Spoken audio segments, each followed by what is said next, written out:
Segunda Samuel capítulo 23, esa era, perdón. Segunda Samuel capítulo 23. Vayan al libro de Segunda Samuel capítulo 23. Un número.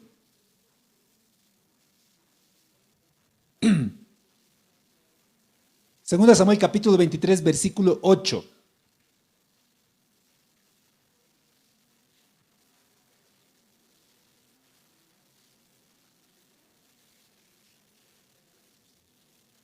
Dice así, los valientes de David. Segunda Samuel capítulo 23, versículo 8 dice, estos son los nombres de los valientes de David.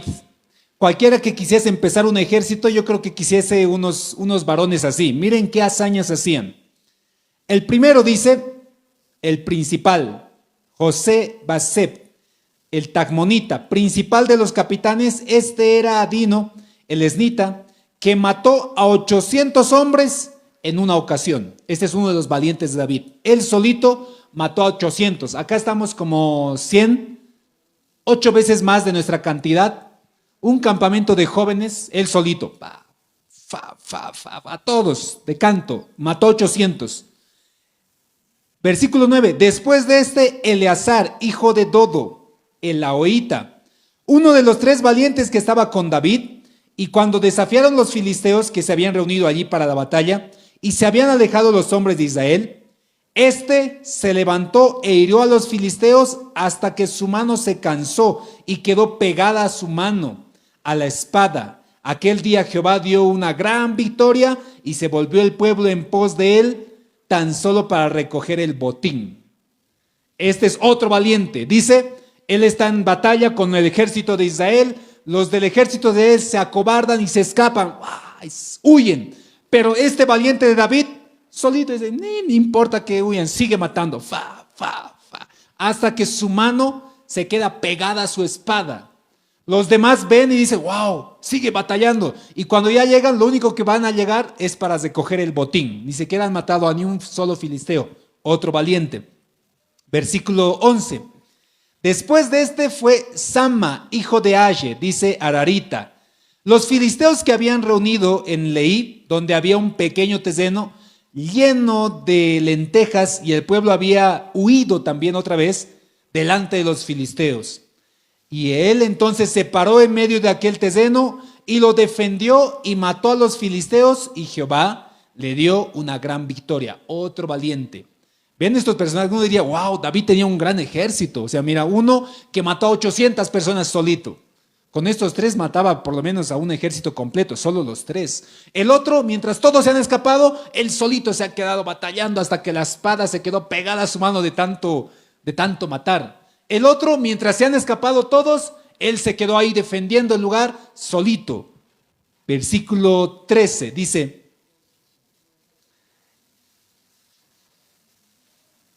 y 3 de los 30 jefes descendieron, vinieron al tiempo de la siega de David en la cueva de Adulam, y el campamento de los filisteos estaba en el valle de Refaim.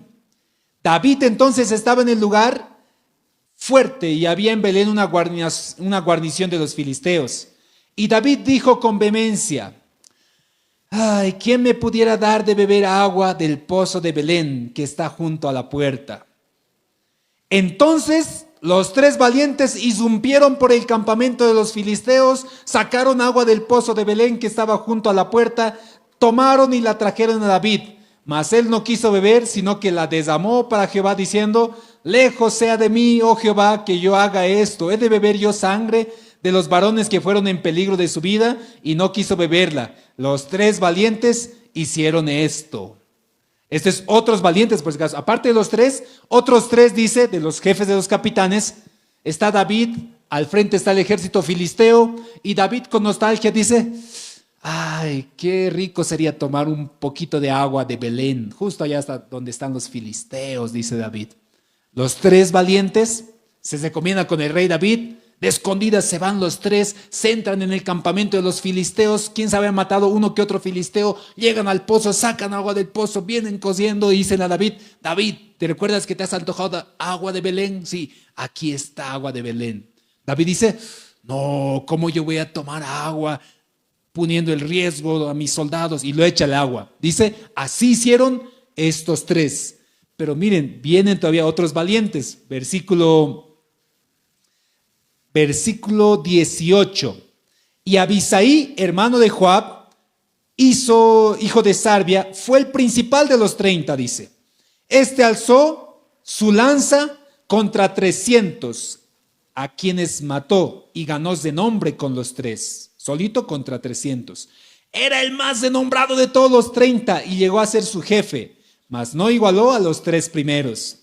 Después, otro valiente, Benaya, hijo de Joiada, dice, hijo de un varón esforzado, grande en proezas, de Gabsel.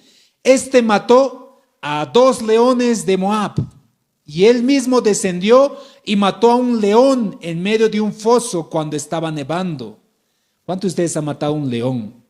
Hay algunos que ni gallina podemos matar, ¿verdad? A la gallina hay que matar, la gallina se escapa. Pero este mató 2 leones, solito. Y aparte dice que había un pozo, un león se había metido ahí dentro y empezó a pelear con el león.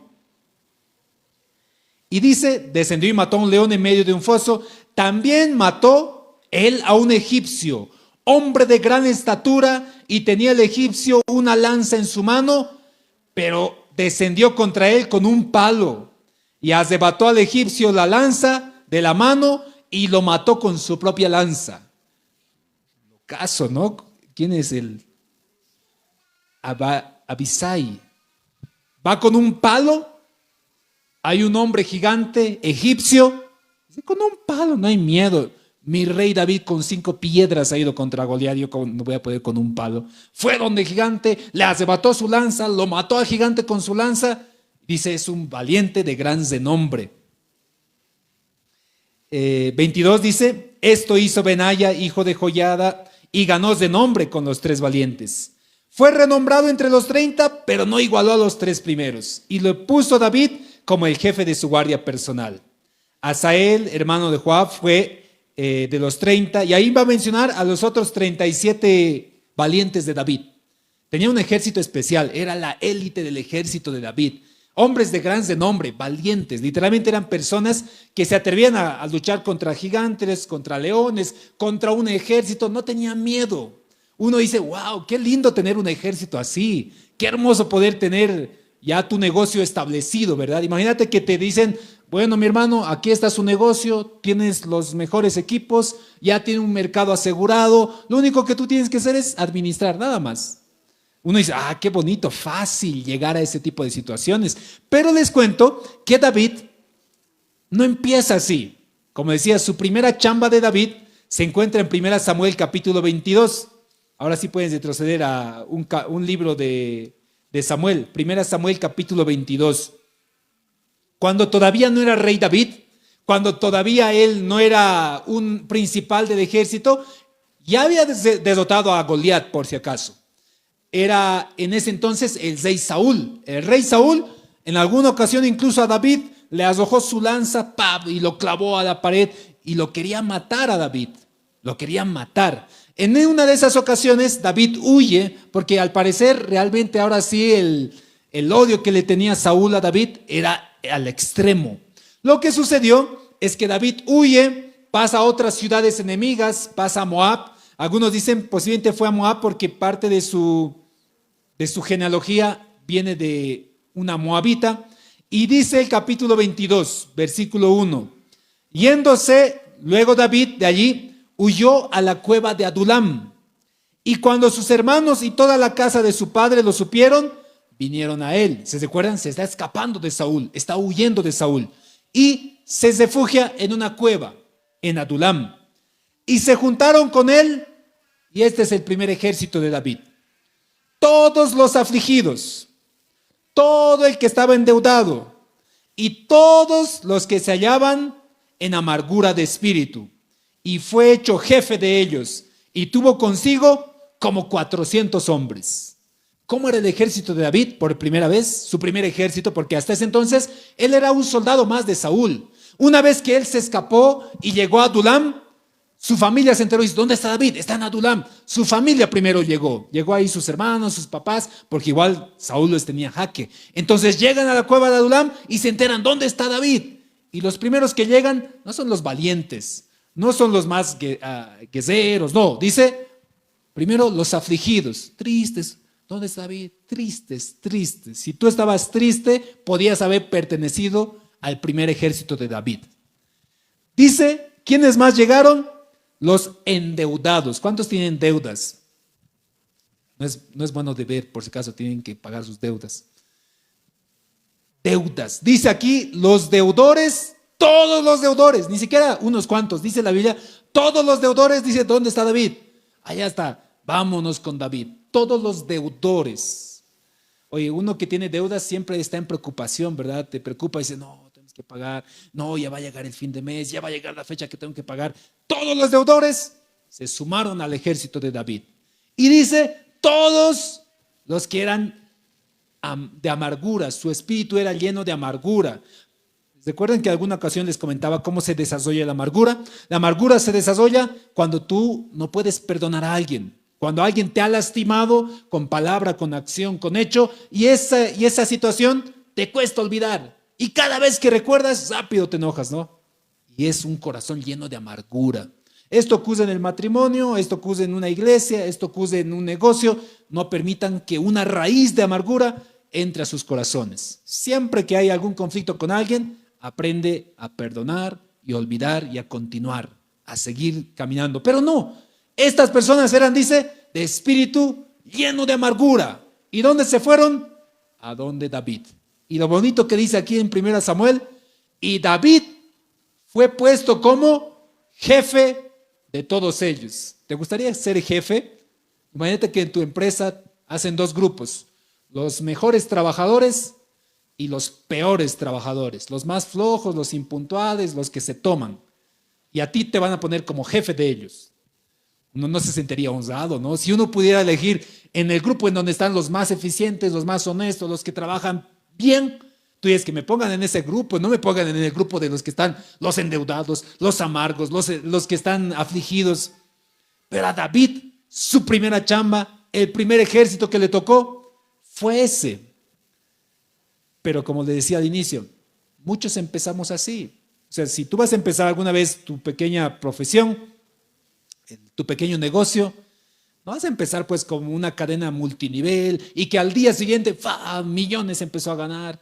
Cuando tú empieces tu matrimonio, probablemente no vas a empezar todo desarrollado. No, van a seguir con conflictos, van a seguir batallando, van a seguir entendiéndose, van a seguir navegando, van a seguir creciendo. Cuando empezamos en la crianza de nuestros hijos, no es que nace tu hijo y listo, 18 años al día siguiente cuando ya despierta en su cama o en su cuna. No, es un proceso que nosotros tenemos que seguir viendo creciendo a nuestros hijos y viendo creciendo todo. Pero David no eligió su ejército. No es que David pasó y dijo, a ver, ¿a qué ejército voy a escogerme? A este que pelea bien, a estos grandes también, a estos fuertes también. No, David huyó, se refugió y ahí llegaron los afligidos, los endeudados, los de amargo espíritu y se reunieron con David y David fue puesto como jefe de ellos, como 400 eran, dice la Biblia. Algo similar les comento que pasa también en el Nuevo Testamento. Cuando a Jesús, y esto está en Marcos capítulo 2, versículo 15, Marcos capítulo 2, versículo 15, el primer ejército de Jesús, o el primer grupo de personas que seguía a Jesús, les cuento que no eran tampoco sabios, ni enseñados, ni doctores en teología, ni líderes, ni políticos famosos. La gente mismo se conocía. Marcos capítulo 2, versículo 15 dice, aconteciendo que estando Jesús a la mesa en casa de él, muchos publicanos y pecadores estaban también a la mesa juntamente con Jesús y sus discípulos, porque había muchos que le habían seguido. Y los escribas, viéndole comer con los publicanos y los pecadores, le dijeron a los discípulos, ¿qué es esto? Que él come y bebe con los publicanos y pecadores. Al oír esto Jesús les dijo, los sanos no tienen necesidad de médico, sino los enfermos. No he venido a llamar a los justos, sino a los pecadores. Una pequeña diferencia entre Jesús y David es que Jesús sí escogió a sus discípulos, David no. A David le llegaron endeudados, menesterosos, gente llena de amargura, pero Jesús no. Jesús sí, probablemente, evidentemente podría llegar y como hombre de autoridad, como que hacía milagros, podía llegar a la sinagoga y decir, oye, tú ven, sígueme, a un fariseo, a un maestro de la ley, a alguna autoridad, a alguien que tiene dinero. Pero como dice aquí Marcos, la mesa de Jesús estaba llena de pecadores, de publicanos, y dice ahí bonito, y sus discípulos. O sea, como llenando, ¿no? Como llenando ese grupo. Es como que te digan, todos los que están mal son los siguientes: pecadores, publicanos, estronguistas, endeudados. Y cuando tú lo pones en ese grupo, se entiende más o menos a lo que se estaba refiriendo Marcos. Está diciendo pecadores, publicanos y sus discípulos. Es un grupo de personas que no son agradables para la gente. Pecadores, por si acaso, están ahí prostitutas, están gente que no cumplía la ley del Antiguo Testamento, samaritanos. Alguna vez les explicaba que un samaritano es un personaje detestable en esa cultura. Un samaritano es como que para un bolivarista, un estronguista. Eso es un samaritano. Para alguien que le gusta, para un boliviano, a veces tenemos detestado a los chilenos, ¿no? Un chileno, algo así, un samaritano. Y su grupo de Jesús, su primera chamba, su primera gente, era gente así. Publicanos, que eran los que cobraban impuestos. Mateo era un publicano, uno de sus discípulos que transcribe la historia de Jesús, un publicano. Tenían guerrilleros entre sus discípulos. Está ahí el Simón el Celote, está Judas Iscariote, entre aquellos que probablemente tenían una cierta inclinación al grupo de los celotes, que era un grupo guerrillero de ese entonces, que a espada, literalmente querían ellos instaurar el reino. ¿Se recuerdan que Pedro, cuando el Señor le están asestando, Pedro saca su espada y le baja la espada a Malco? Probablemente Pedro ya tenía algún tipo de influencia de parte de Simón o de parte de Judas para agarrar espada y empezar a defenderse de esa manera. Pero ese fue el primer grupo del Señor. Si tú en alguna ocasión, mi hermano, algo que tú estás empezando tus estudios, vas a empezar a ejercer recién, tranquilo, si es que tal vez no estás todavía en la gran oficina que querías.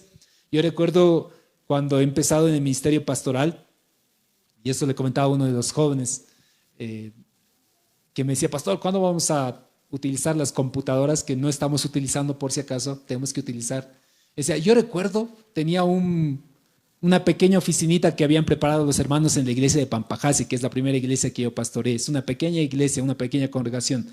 Y era una pequeña oficina donde cabía mi catre y una mesita. Y en la mesita ahí jugábamos con los jóvenes en la computadora. Recuerdo en ese entonces, tal vez uno puede decir, no, aquí está llamado a pastoral, así tan pequeño lugar, es mi primera oficina, no, ¿para qué voy a hacer esto? ¿Se imaginan si David hubiera dicho, ahora sí ya tengo ejército, ¿quiénes son mi ejército? Y revisa, vos sabes pelear, ¿no? No, David, yo tengo muchas deudas, ayúdame con mis deudas, por favor, David. Ya enseguida vamos a ver, ¿vos qué sabes? No, yo estoy afligido, tengo muchas preocupaciones, David, pero aquí me he venido a refugiar contigo. David diría, no, mi ejército está mal. ¿Ya vos qué sabes? Yo no sé nada. He venido porque odio a mi hermano y por eso estoy aquí. Quiero matar a mi hermano. Era de amargo ánimo. Si David hubiera visto ese ejército, diría, no, con este ejército no voy a poder contra Saúl. Saúl me va a matar. Pero lo que hemos visto al inicio son esos valientes. Nacen justamente en la cueva de Adulam. Estos valientes que después... 2 leones, cualquier cosa, 2 leones, menos un león, menos 2 leones. Uno se ha entrado ahí, a ese más, lo mato al otro león. 800 personas están aquí, no hay problema, David, 800, 800, listo. Todos se han escapado, David, no hay problema, yo me quedo solito peleando, y los mata a todos. Ese ejército, que pasaron muchos años, empezó a forjarse.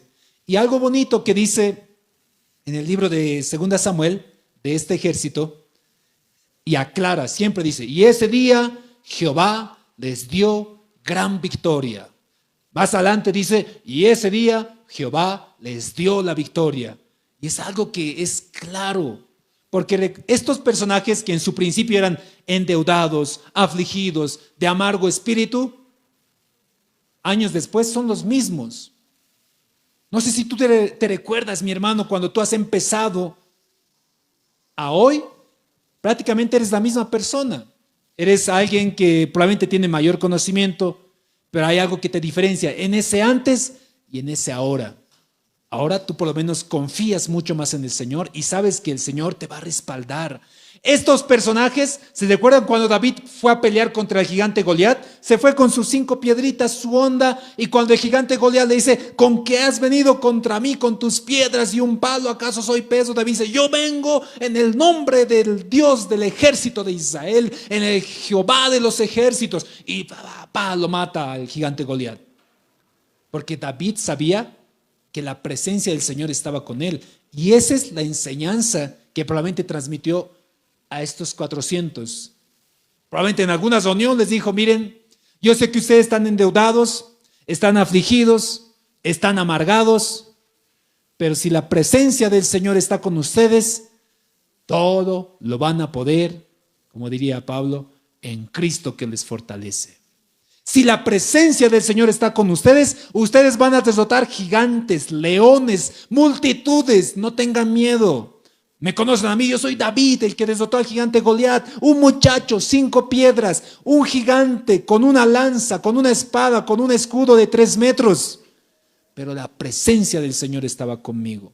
Yo estoy seguro, porque muchos de estos salmos que vemos en el libro de Salmos, los escribe David cuando estaba en persecución. Cuando estaba perseguido, cuando cae en pecado, lo primero que hace David, escribir un salmo. Y eso alguna vez les decía a los del Ministerio de Alabanza, siempre que caigas en pecado, si alguna vez vas a caer, en vez de apartarte de la iglesia, en vez de alejarte, haz como David, escribí un salmo. Hay un salmo muy bonito, Salmo 51, si no me equivoco, es cuando David cae en pecado con Betsabé. Y David dice, Señor, a ti, solamente a ti te he fallado. Perdona mis pecados, límpiame mi maldad, lávame como con hisopo. Cuando nosotros caemos en pecado, la diferencia de David y la de muchos de nosotros es que cuando nosotros nos apartamos de Dios, lo primero que hacemos es apartarnos mucho más. No, ya no tengo que ir a la iglesia, ya no voy a estar ahí, ya voy a abandonar el ministerio, ahora me voy a ir muy lejos, ahora sí me voy a meter totalmente en el pecado. Pero ¿saben qué hacía David cuando pecaba? Agarraba su hoja y escribía un salmo. Señor, perdón, Señor, nunca más, Señor, lávame, perdóname, a ti solamente te he fallado. Estaba en guerra y escribe, Jehová es mi pastor, nada me faltará, junto a aguas de pastos me hará descansar. Estaba con miedo, salmos, Jehová es mi luz y mi salvación, ¿de quién me voy a atemorizar? Él es mi roca, Él es mi fortaleza, siempre. Porque, ¿saben? David entendía que si la presencia del Señor se iba, venía la destrucción, venía la pobreza, venía el miedo, venía todo lo peor. Por eso, mis hermanos, es tan importante para nosotros como iglesia, para nosotros como familia, que la presencia del Señor siempre esté en medio de nuestro hogar, en medio de la congregación, en medio de tu negocio.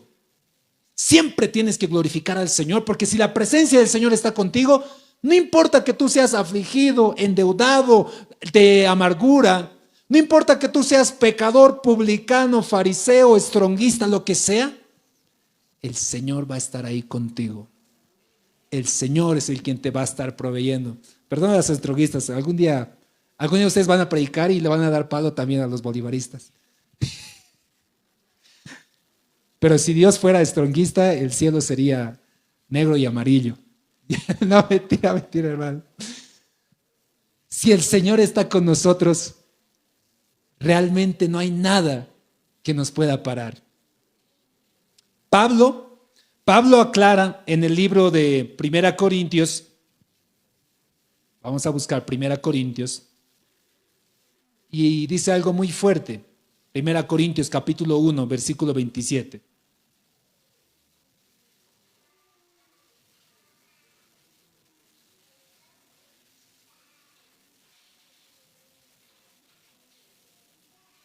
Vamos a ver desde el 26.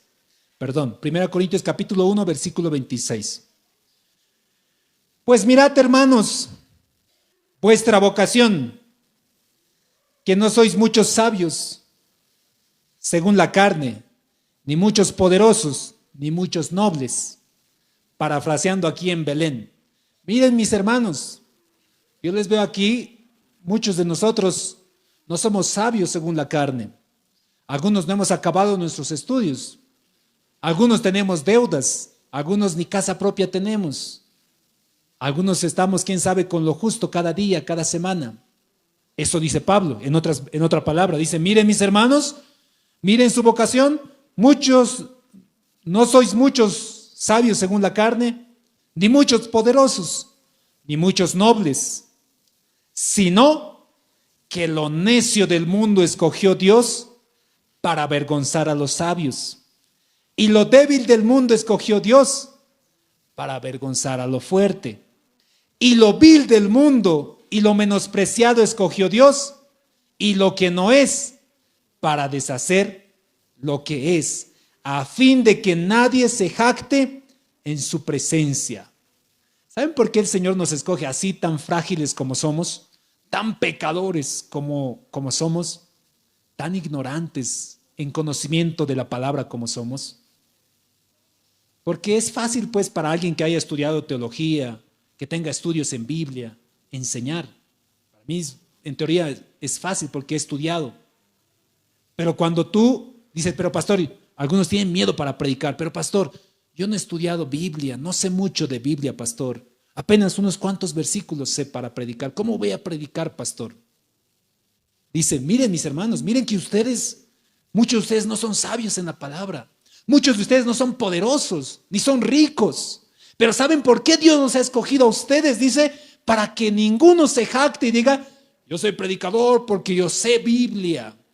No, tú puedes decir, mis hermanos, yo predico con sencillez porque apenas unos 5 versículos yo he aprendido. Pero de esos 5, yo creo que el Señor va a darme palabra para enseñar. Mi hermano, no tengas miedo. Si tal vez dices, no, pero pastor, yo no he estudiado en el seminario, ¿cómo voy a poder enseñar? Tranquilo, tranquilo. Para que no te jactes, el Señor, quién sabe ahí tú, pero pastor, a mí me cuesta memorizar. Tranquila, mi hermana. Tú puedes enseñar y predicar y hablar de palabra a tu familia, a tus hermanos. Dice Pablo, miren, mis hermanos, ¿para qué escogió esto? Lo vil del mundo, lo menospreciado del mundo, a fin de que nadie se jacte en su presencia. Porque cualquiera que sepa teología puede ir, Señor, gracias, yo he predicado porque soy inteligente, Señor, porque sé toda la Biblia, porque he memorizado. Pero ninguno de nosotros se debería jactar en la presencia del Señor. Más al contrario, dice el versículo 30, más por Él estáis vosotros en Cristo Jesús, el cual nos ha sido hecho por Dios sabiduría, justificación, santificación y redención, para que, como está escrito, el que se gloríe, gloríese en el Señor. Qué bonito es gloriarse en el Señor. Qué bonito es decir, hermanos, esto se ha conseguido gracias al Señor. Toda la gloria sea para el Señor. Algún joven que estudia y que acaba su profesión, qué bonito que dedique eso al Señor, ¿no? Que lo ponga en su tesis. Esta tesis va dedicada a mi Señor Dios Todopoderoso, que me dio la sabiduría. Yo, siendo un ignorante, alguien necio, lo dedico a Él, porque por Él y para Él es esto que he conseguido. La gloria sea siempre para Él. Pero la mayoría de nosotros nos gusta gloriarnos. Decir, mis hermanos, este autito lo he conseguido gracias a mi esfuerzo. Hermanos, esta profesión tengo gracias a mi inteligencia. Hermanos, mi casa es gracias al trabajo que hemos hecho con mi familia. Tranquilo, si quieres gloriarte, gloríate en el Señor, siempre, en todo momento, para que ahí el Señor siempre te acompañe. Por eso Pablo dice, mis hermanos, así como David, así como Jesús, miren que el Señor no ha escogido a lo mejorcito, no ha escogido a los más inteligentes, no ha escogido a los perfectos, sino el Señor escoge a lo vil, a lo menospreciado, a lo que los demás no toman en cuenta. Yo tengo una Biblia, aquellos que han pasado en la oficina abajo, tengo ahí una Biblia al fondo en el librero, especial para mí. Alguna vez les he comentado de esta Biblia. Esa Biblia para mí es muy especial porque es un regalo de uno de mis maestros, que creo que es el único maestro que daba algo por mí. Porque si ustedes me verían personalmente aquí, claro, me ve ya como el pastor de la iglesia, el pastor sabe, el pastor conoce, el pastor sabe hablar, el pastor puede predicar, pero hace ¿cuántos años? Hace 20 años. Hace 20 años yo creo que nadie de ustedes, si me vería, hubiera dado algo por mí.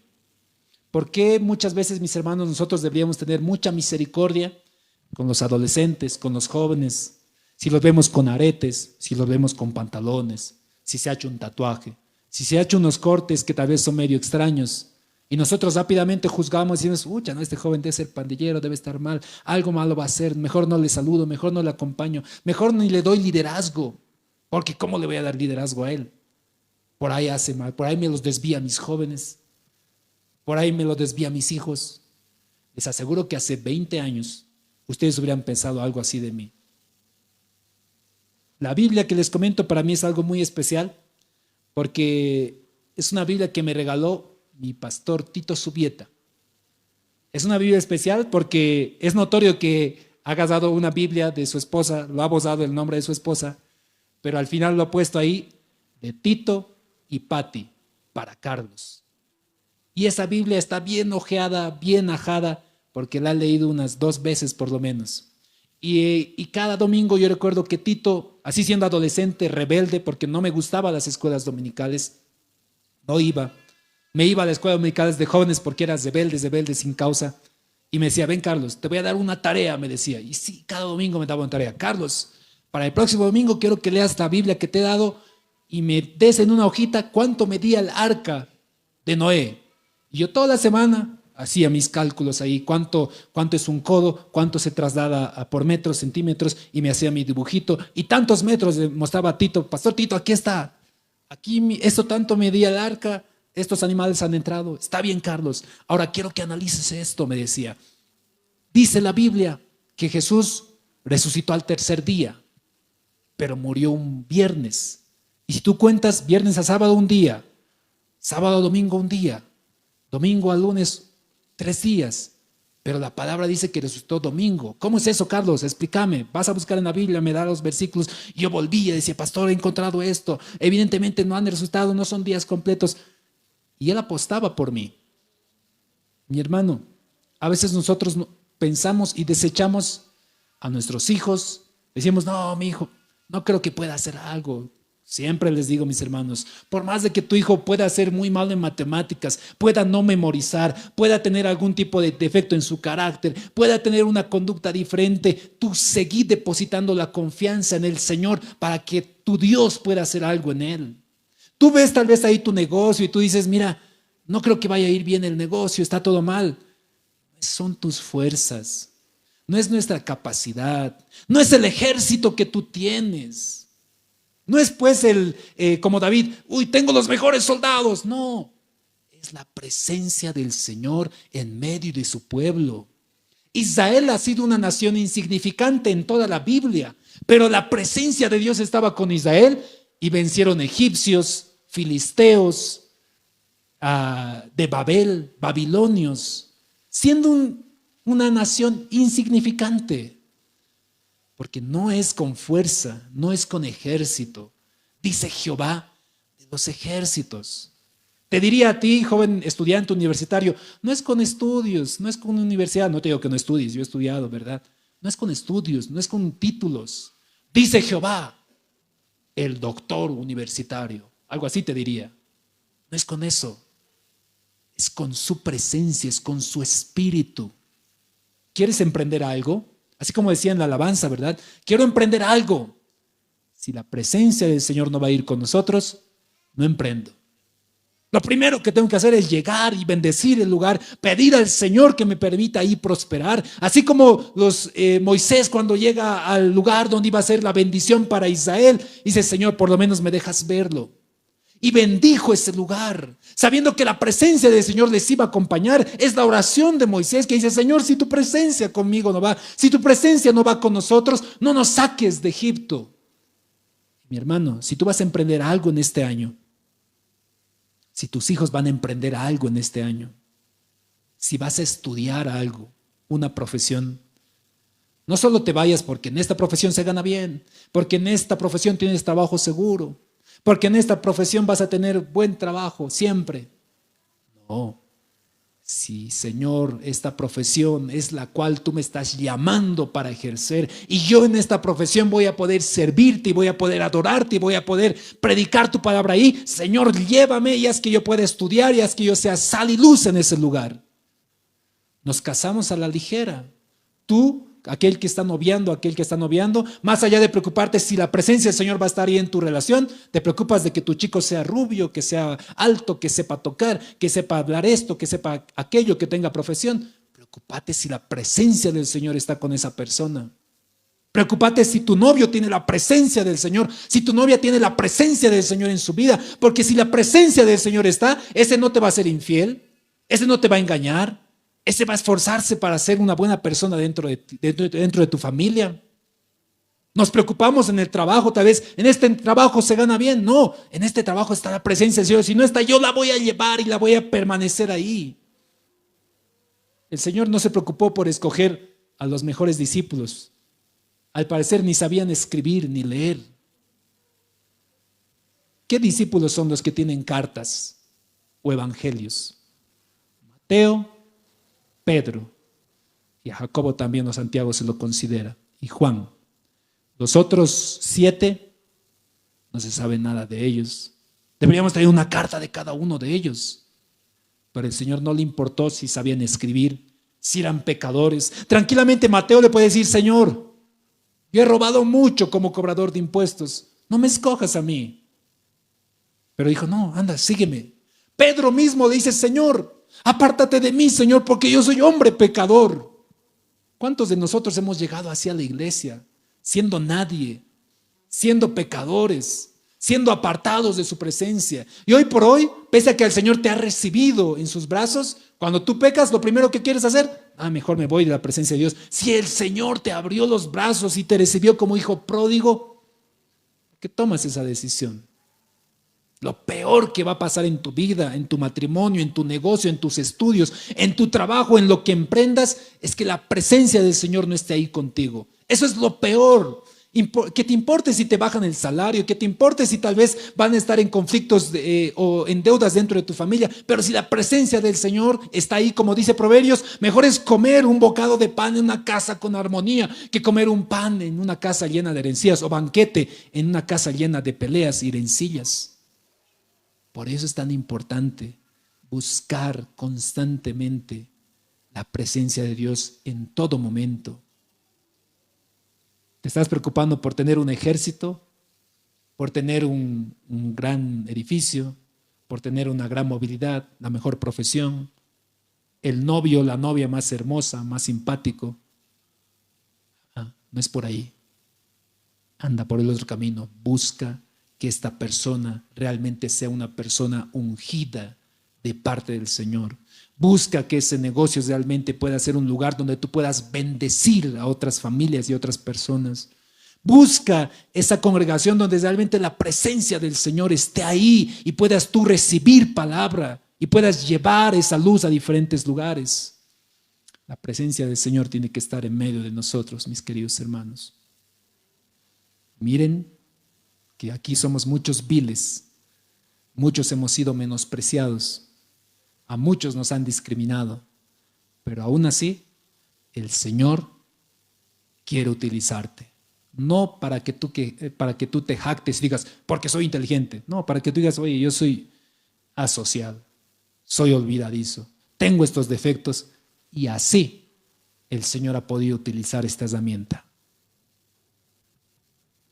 Les decía que esa Biblia para mí es muy hermosa, porque eso me recuerda que cada vez que mientras nadie daba algo por mí, yo creo que por eso también me habrá ahorcado el hermano que me ahorcó, ¿no? Ahora que pienso bien. Les contaba un hermano que me ahorcó en la iglesia, porque probablemente él tampoco daba algo por mí. Es como que hay un jovencito ahí que está mal vestido, que está hablando y haciendo bulla, y venga y diga, hermano, silencio, está hablando el pastor. Yo estoy seguro que ese hermano hasta ese entonces no daba nada por mí, Por eso también me ahorcó. Pero si tal vez hubiera visto a un jovencito bien vestido, inteligente, el mejor de escuela dominical, no quiero menospreciar a aquellos que se esfuerzan, háganlo siempre. Es lindo que cuando algo o el mundo te ha menospreciado, el Señor lo haya utilizado. Qué lindo que a lo largo de la Biblia el Señor siempre actúa así. No escoge a los más grandes, a las más autoridades. Siempre escoge a lo más pequeño, a lo más inmundo, a lo más desechado. Aquellos que tal vez nadie quiere dar algo por ellos, pero dice, van a ver cómo este sí va a poder hacer algo. Y no va a ser por su fuerza, porque este no tiene fuerzas. No va a ser por su inteligencia, porque este no es inteligente. No va a ser por su riqueza, porque no tiene plata, está endeudado este. Va a ser porque mi presencia está con esta persona y van a ver cómo yo lo levanto. Por eso dice, no, el Señor nos ha puesto por cabeza, porque Él, a través de su presencia, es que lo ha logrado. Así que si el día de hoy tú has, en algún instante, has percibido, has sentido que tu familia, tus hermanos, tus amigos han menospreciado lo que tú puedas hacer, te han dicho que no puedes, te han dicho que no vas a poder, que no lo vas a alcanzar, tranquilo, porque eso es un diamante en bruto para el Señor. De eso el Señor lo pule y saca algo hermoso. Como dice en Ezequiel, de ahí te va a sacar inquebrantable. De ahí te va a pulir el Señor y te va a hacer un instrumento digno dentro de su obra. ¿Cuántos quieren orar el día de hoy? Hoy vamos a pedir al Señor. Aquellos que tal vez en este instante ustedes están pasando pruebas, así tal vez como en el ejército de David, estás afligido, estás endeudado, tienes deudas, mis hermanos, tienes amargura en tu corazón, tranquilo, que en la cueva de Adulam se forman los ejércitos de los valientes. Tranquilos que aquí en este lugar el Señor va a formar de ti a alguien que esté valiente para enfrentar la obra, la vida. Confianza en el Señor es lo que necesitamos. La presencia de Dios es lo que debemos buscar constantemente. Vamos a orar en este día, mis hermanos. Gracias, Señor.